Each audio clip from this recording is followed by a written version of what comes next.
Hello बच्चों, let's read this question. The number of points where the curve f x is equal to e raise to power 8x minus e raise to power 6x minus 3 e raise to power 4x minus e raise to power 2x plus 1x belong to R cuts x axis is equal to. तो हमें number of points बताना है जहां पे ये curve जो है x axis को कट कर रहा है। स्टार्ट कर लेते हैं हमारे की कॉन्सेप्ट से। तो हम जानते हैं कि range of e raise to power x क्या होती है, ओपन इंटरवल 0 टू इनफाइनाइट, ठीक है। और साथ ही साथ range of x plus 1 upon x ये क्या होती है, माइनस इनफाइनाइट से माइनस का 2 यूनियन 2 से इनफाइनाइट, ये होती है हमारी रेंज, ठीक है। तो अब ध्यान से देखो, हमें क्या बताना है कि नंबर ऑफ टाइम्स ये एक्स एक्सिस को कट कर रहा है। तो इसके जितने रूट्स होंगे ना, f x is equal to 0 के जितने रूट्स होंगे उतने ही टाइम्स ये एक्स एक्सिस को कट करेगा। सो हम क्या करते हैं, f x is equal to 0 put कर देते हैं। तो एफ एक्स का वैल्यू क्या है, e raise to power 8x minus में e raise to power 6x minus में 3 e raise to power 4x minus e raise to power 2x plus 1 is equal to 0। अब लेट कर लेते हैं यहां से, let e raise to power 2x is equal to t, ठीक है। तो ये हो गया। तो अगर ये आ रहा है हमारे पास में, तो अब t का जो वैल्यू है वो कहां से कहां तक होगा, t बिलोंग करेगा 0 से इनफाइनाइट में। ये तो हमें पहले ही लिख लेना चाहिए क्योंकि e raise to power 2x का रेंज ही वो है 0 से इनफाइनाइट। तो अब यहां से वैल्यू पुट करते हैं, e raise to power 2x क्योंकि 8x है तो इसको ऐसे लिख सकते हैं e raise to power 2x और उसकी पावर 4, ठीक है। यानी ये कुल मिला के हो गया t raise to power 4 minus, इसी तरह यहां पे t क्यूब बन जाएगा माइनस 3t स्क्वायर हो जाएगा माइनस t, ठीक है। ये टर्म बन रहा है और लास्ट में प्लस का 1 बन रहा है इज इक्वल टू 0। अब टी स्क्वायर से हम डिवाइड कर रहे हैं पूरी इक्वेशन में, तो यहां पे कितना हो जाएगा, टी स्क्वायर माइनस में टी हो जाएगा माइनस का 3 हो जाएगा माइनस का 1 अपॉन टी हो जाएगा प्लस का 1 अपॉन टी स्क्वायर हो जाएगा इज इक्वल टू 0। अब टी स्क्वायर और 1 अपॉन टी स्क्वायर को हम पास पास लिख रहे हैं, तो टी स्क्वायर प्लस में 1 अपॉन टी स्क्वायर, फिर माइनस कॉमन कर लिया और यहां पे t प्लस में 1 अपॉन टी को ऐसे लिख दिया और माइनस का 3 अलग कर दिया, ये किसके इक्वल है, 0 के इक्वल। अब एक बात यहां से ध्यान दो, t प्लस में 1/t का होल स्क्वायर लिखते हैं, t प्लस में 1/t का होल स्क्वायर लिख रहे हैं। ये क्या आएगा, टी स्क्वायर प्लस में 1 अपॉन में टी स्क्वायर प्लस में 2 मल्टीप्लाई में टी मल्टीप्लाई में 1 अपॉन में टी, कितना बन जाएगा ये, टी स्क्वायर प्लस में 1 अपॉन में टी स्क्वायर और प्लस में 2। अब इस प्लस 2 को उस तरफ भेज दें अगर, तो हम बोल सकते हैं कि टी स्क्वायर प्लस में 1 अपॉन टी स्क्वायर का जो वैल्यू है वो आ जाएगा टी प्लस में 1 अपॉन टी का तो होल स्क्वायर और माइनस का 2। अब ये वैल्यू हम यहाँ पे पुट कर देते हैं, T square plus 1 upon T square की जगह क्या लिख सकते हैं, टी प्लस में 1 अपॉन टी का होल स्क्वायर, ठीक है, माइनस में 2 है और माइनस का t प्लस में 1 अपॉन टी है और माइनस का 3 है इज इक्वल टू 0।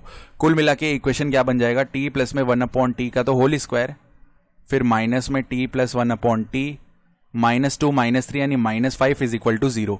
अब हम वापस से लेट कर लेते हैं, let t plus 1 upon t जो है इज इक्वल टू p है। तो अगर ये इज इक्वल टू p है, हम जानते हैं t प्लस 1 अपॉन टी का जो रेंज है वो इस तरीके से आएगा, माइनस इनफाइनाइट से -2 और 2 से इनफाइनाइट। लेकिन हम ऑलरेडी जानते हैं t का रेंज है 0 टू इनफाइनाइट, तो अगर हम इनका इंटरसेक्शन लेके रेंज लिखेंगे ना, तो p का जो रेंज आएगा वो कहां से कहां तक आएगा, p का जो रेंज आएगा वो पॉजिटिव आना है और पॉजिटिव इस वाले इंटरवल में केवल ये वाला है जो कि 2 से इनफाइनाइट है, तो 2 से इनफाइनाइट ये रेंज आ जाएगा, ठीक है। अब वैल्यू पुट कर देते हैं, तो p स्क्वायर माइनस का p और -5 is equal to 0। Quadratic formula से p का वैल्यू निकाल लेते हैं जो कि क्या आएगा, p is equal to minus of -1 plus minus square root of -1 का स्क्वायर -4 मल्टीप्लाई में p स्क्वायर का कॉफिशिएंट 1 मल्टीप्लाई में कांस्टेंट पार्ट माइनस का 5 अपॉन में आ जाएगा 2 मल्टीप्लाई में 1। तो ये क्या बन जाएगा, 1 plus minus square root of यहाँ पे 1 आएगा और प्लस में 20 आ जाएगा अपॉन में 2, ये बन रहा है। तो p का जो वैल्यू है फाइनली कितना आ जाएगा, 1 plus minus root of 21 upon में 2, ठीक है। अब एक बार तो पॉजिटिव यहाँ पे प्लस माइनस है, ठीक है।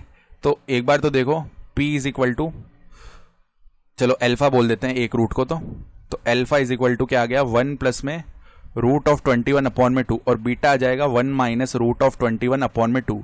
अब देखो रूट ऑफ 21 जो वैल्यू है वो 1 से बड़ी होगी, तो 1 माइनस समथिंग जो 1 से बड़ा है अपॉन में 2 करेंगे तो ये नेगेटिव आएगा। लेकिन हमने ऑलरेडी बोल दिया है कि p का जो रेंज है वो 2 से इनफाइनाइट है, यानी ग्रेटर देन 0 आना चाहिए और 2 से भी बड़ा आना चाहिए या 2 के बराबर आना चाहिए। तो ये तो हमारा रूट नहीं हो सकता, तो केवल एक ही रूट हमें ऑब्टेन होगा, p is equal to 1 plus root of 21 upon में 2। अब हमें रूट केवल p के लिए नहीं निकालना था, हमें निकालना था x के लिए, ठीक है। तो पहले तो हम p का वैल्यू पुट कर देते हैं जो कि t प्लस 1/t था।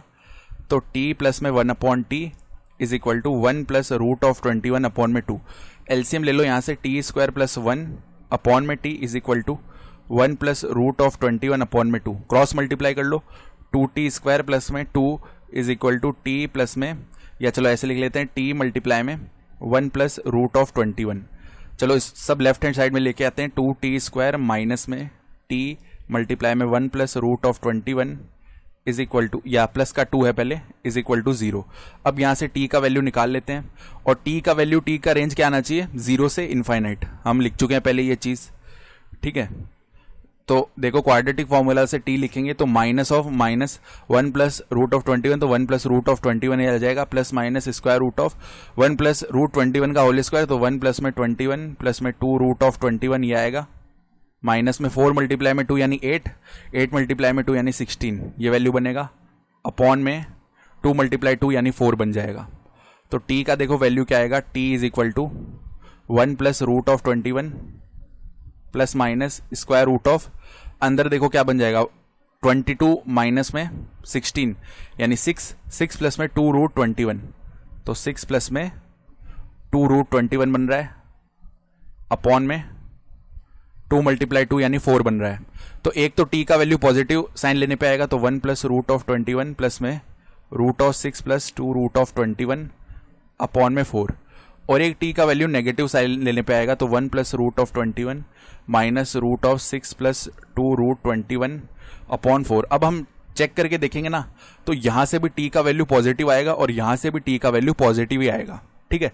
और हमें भी क्या चाहिए था, t का वैल्यू पॉजिटिव ही चाहिए था, यानी 2 रूट्स बनेंगे हमारे। तो 2 रूट्स आ रहे हैं, तो नंबर ऑफ पॉइंट्स क्या हो जाएंगे, रिक्वायर्ड नंबर ऑफ पॉइंट्स 2 हो जाएंगे, required number of points is equal to 2 आ जाएगा। तो 2 हमारा रिक्वायर्ड आंसर होगा इस क्वेश्चन के लिए।